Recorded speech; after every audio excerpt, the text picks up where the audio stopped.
It's a stormy Sunday evening.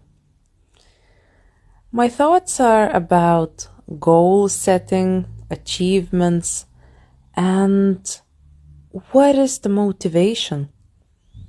I suppose, why do we want to achieve what we want to achieve? Would it be buying your own property? Residential property to live in? The area of it? The area in the city or rural setting? What is the main motivation for all that stuff? Do we want to be better than others, or do we just want to be good enough?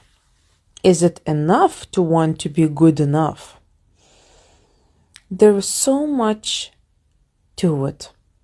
What do you think about it? How do you feel about your goals, your dreams and ambitions?